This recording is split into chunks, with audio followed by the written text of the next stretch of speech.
Saludos, estimadas y estimados estudiantes de la Universidad Estatal a Distancia. Este es el curso Ética y Política. Yo soy el profesor Pedro Solís y estoy encargado de darles la primera tutoría. La tutoría versa sobre la unidad didáctica medial titulada, igual que el curso, Ética y Política, cuyo autor es Roberto Cañas. Nos vamos a enfocar en la primera parte que habla de la Grecia antigua. Vamos a abarcar el capítulo 1, 2 y 3. El capítulo 1 trata del origen de la filosofía. El objetivo general de este capítulo es analizar las propuestas que fundamentaron la filosofía griega antigua. Se empieza hablando de los comienzos de la filosofía. Los términos filosofía y filósofo se mencionaron por primera vez con Pitágoras de Samos, quien vivió del año 580 al 500 antes de Cristo. Provienen de las palabras filos, que pueden traducirse como amado, querido, amante, y sofía, que puede traducirse como sabiduría, ciencia, habilidad. La filosofía se identifica con un modo de vida teórico consagrado a alcanzar el conocimiento. La filosofía supone un paso. Este paso se conoce como el paso del mito al logos. ¿Qué es un mito? Un mito es un episodio oral o escrito forjado por personajes excepcionales de gran prestigio y conocimiento como profetas, videntes y poetas. Su función consiste en relatar y revivir mediante rituales un tiempo originario que se supone fue mejor. Los poetas griegos antiguos fueron quienes difundieron los mitos, y el más importante de entre ellos fue Homero, que vivió alrededor del siglo 8 antes de Cristo, que fue el autor de la Ilíada y la Odisea. Sin embargo, los mitos se toparon con objeciones. El primer autor en criticar los mitos fue Genófanes, quien vivió del 570 al 480 antes de Cristo. Genófanes lanza un ataque contra las narraciones en donde los dioses aparecen con formas y características humanas. Lo que va a criticar Genófanes es que los dioses griegos eran antropomórficos, tenían forma humana. En lugar de explicar los sucesos naturales y psicológicos apelando a la intervención de los dioses, los primeros filósofos recurrieron a causas naturales, principios o elementos que están presentes en todos los seres. Vamos a ver algunos representantes de la filosofía cosmológica, que es la primera filosofía que se desarrolla en Occidente. Estos representantes se agrupan en monistas y pluralistas en torno a los principios que explican el cosmos. Por ejemplo, el grupo de los monistas establecen un solo principio o elemento que explica el cosmos.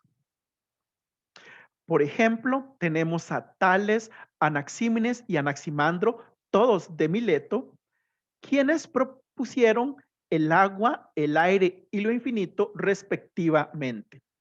Esto significa que tanto Tales como Anaxímenes como Anaximandro consideraban alguno de estos elementos eh, los principios de todas las cosas, a partir de los cuales se podía explicar el origen de todas las cosas. Tenemos también los pluralistas. Estos se caracterizan por proponer una multiplicidad de principios que explican el cosmos. Tenemos, por ejemplo, a Empédocles, Leucipo y Demócrito, que proponen cuatro raíces o los cuatro elementos: agua, aire, tierra y fuego, en el caso de Empédocles, y los átomos junto con el vacío, que es el caso de Leucipo y Demócrito. Son pluralistas porque proponen más de un principio para explicar el cosmos. El autor en este capítulo nos menciona posibles causas psicológicas del filosofar. Una de esas causas se encuentra en que los primeros filósofos griegos disfrutaron de ocio reflexivo, que fue un privilegio obtenido a causa de la esclavitud, institución que permitía a los ciudadanos gozar de mucho tiempo libre. Además, la filosofía surge como una necesidad de la mente humana. Ya Platón y Aristóteles remiten el origen de la filosofía al asombro ante las maravillas de la naturaleza. Esto quiere decir que sin ese ocio reflexivo y sin el asombro ante la naturaleza, no hubiera sido posible el surgimiento de la filosofía. Pasemos al capítulo 2 de esta primera parte, que aborda el nacimiento de la filosofía humanista y abarca a los sofistas y a Sócrates. El objetivo general de este capítulo es caracterizar cuáles fueron las condiciones culturales y políticas que favorecieron el movimiento sofístico. El movimiento sofístico supone un giro de la filosofía de la cosmología a una filosofía centrada en el ser humano. El movimiento sofista se va a distinguir por estos aspectos. Primero, que el eje de la reflexión filosófica gira del cosmos hacia lo humano, como ya lo mencioné. Segundo, surge en consecuencia la ética, también conocida como filosofía moral.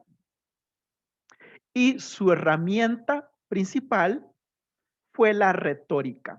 La retórica es el arte de persuadir con el discurso. Pasemos a ver algunos representantes de este movimiento sofístico. Tenemos en primer lugar a Protágoras. Protágoras desarrolló una especie de relativismo ético-político.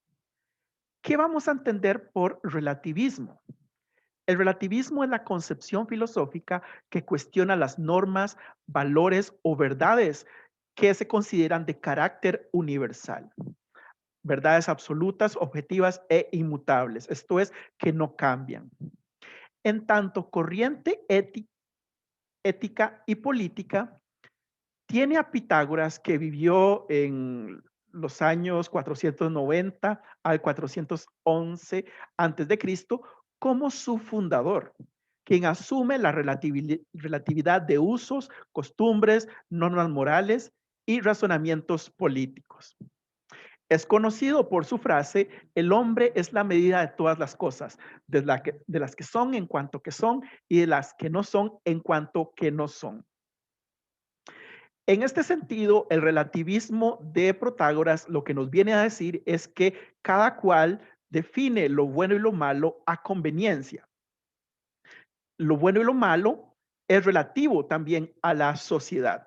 En algunas sociedades lo bueno puede ser malo con respecto a lo que consideran otras sociedades. Otro representante del movimiento sofístico es Gorgias. Gorgias defiende el uso de la retórica. Para Gorgias, que nació en el 490 antes de Cristo, un gran orador es aquel capaz de ejercer mediante la magia de las palabras una conducción de la mente, ya sea para convencer a los jueces en un tribunal o al pueblo. El uso de la retórica, nos va a decir Gorgias, es más efectivo que el uso de la fuerza. Un tercer representante del movimiento sofístico va a ser Pródico. El pensamiento de Pródico, quien nació aproximadamente en el 470, 460 antes de Cristo, con respecto a la religión y a los dioses, puede considerarse el primer ateísmo de la filosofía. Su propuesta se fundamenta en que los creyentes han mezclado las cosas útiles de la vida con la divinidad, o han supuesto que éstas las han creado. El culto a las divinidades, según Pródico, acontece por costumbres y no por naturaleza. Es decir, que nosotros naturalmente no tendemos a creer en una religión o en dioses, sino que esto viene como un condicionamiento por parte de la sociedad y las costumbres de esa sociedad. Tenemos también a Trasímaco, otro representante del movimiento sofístico. La ética política, esto es, la ética de la política, es el fuerte de la enseñanza de Trasímaco, que vivió en la segunda mitad del siglo V antes de Cristo. Su perspectiva se corresponde con la de un realismo y pesimismo, donde describe los hechos, sobre todo los hechos de la política, en toda su crudeza. Su tesis se sintetiza en la frase: la justicia no es sino el interés del más fuerte, dando a entender que en la política siempre se impone el más fuerte y que a eso se le llama justicia. Por eso es que se le considera un realista. Tenemos también otro autor que se llamó Alcidamante.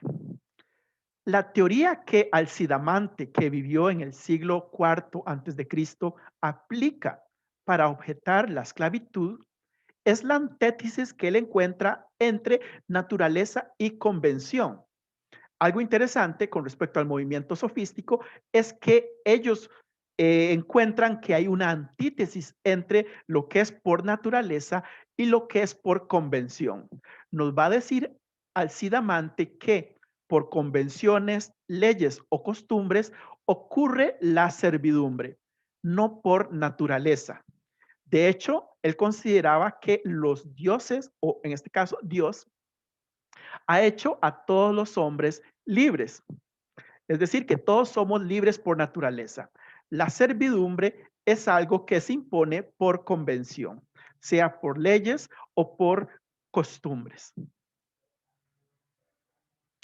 Del movimiento sofístico pasamos a Sócrates, que es un gran crítico del movimiento sofístico. Y Sócrates se puede considerar como el fundador de la filosofía moral. Sócrates cree tener una voz interna, disuasiva, proveniente de un semidios o hijo de dioses, al cual en griego se le llamaba daimon, que le dice no cuando va a realizar algo indebido.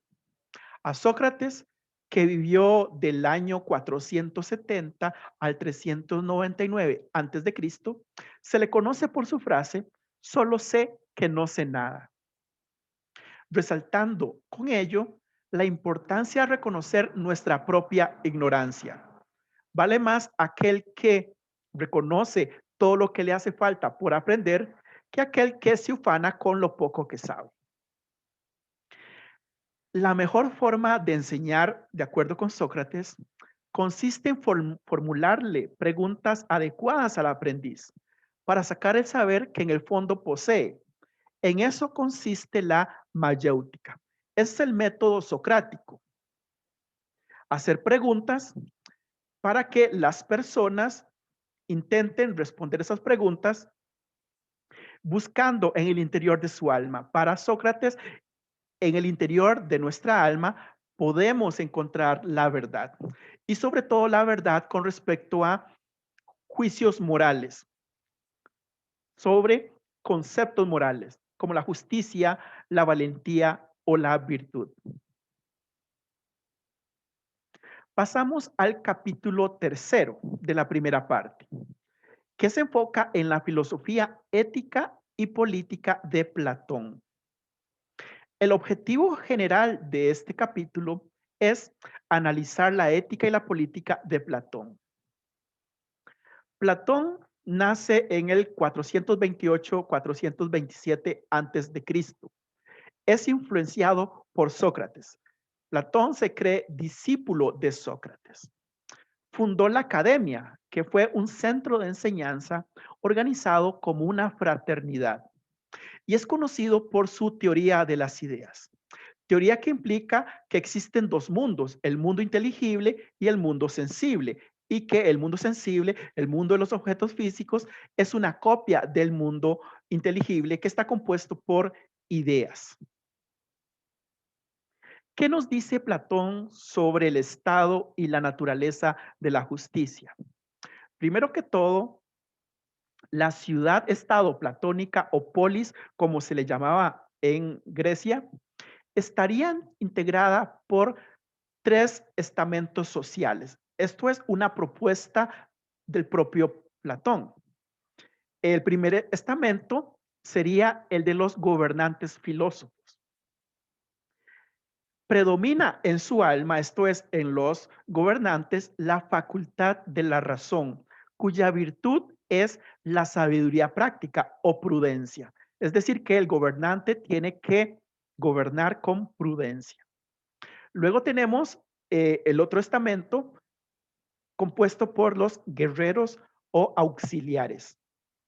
Predomina en su alma la facultad irascible, cuya virtud es la valentía. Es decir, que los guerreros tienen que ser principalmente, fundamentalmente, valientes. Por último, tenemos a los artesanos, que son los productores. Predomina en su alma la facultad concupiscible, cuya virtud es la templanza. La templanza es cierta actitud para administrar, dominar nuestros deseos, nuestros instintos. La justicia se instaura en la polis, de acuerdo con Platón, cuando cada estamento social realiza lo mejor posible las funciones que le son propias por naturaleza. Es decir, que los gobernantes tienen que realizar lo mejor posible las funciones que les son propias por naturaleza.